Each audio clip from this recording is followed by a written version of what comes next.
I'm Dr. Jeff Peck.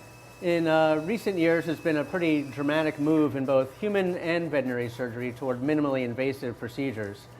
One form of minimally invasive surgery is arthroscopy, which can be done primarily on joints, but also for some forms of spinal surgery.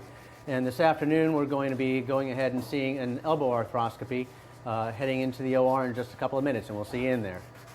This is a yellow Labrador that has a problem in the elbow. So what we're going to do today is basically clean out this elbow joint, remove any fragments that are present. There may even be a fragment that's not quite loose, and we're just going to jar it loose and remove that fragment as well. For any arthroscopic procedure, there'll basically be three parts or three small holes.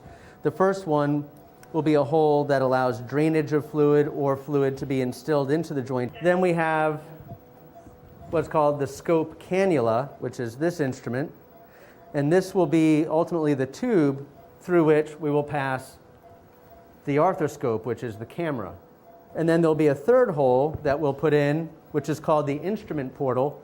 And through that hole, we'll place our grasping instruments. And then I'll go in with various instruments, whatever I need to remove the problem tissue. This is all very abnormal tissue, which should be nice and smooth. If you look at this bone right here, see how it's nice and white and smooth? This bone should look like that as well. So I've got a big piece of it right there. And then sometimes it's attached with a bunch of scar tissue, and we do what's called a gator roll to break it free without just pulling it straight out. It looks a lot bigger on screen than it is in real life. We've got the other big piece right here.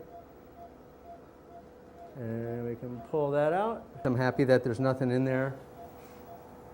And we tend to keep most of the patients overnight, but they can potentially go home the same day. I'm Dr. Peck.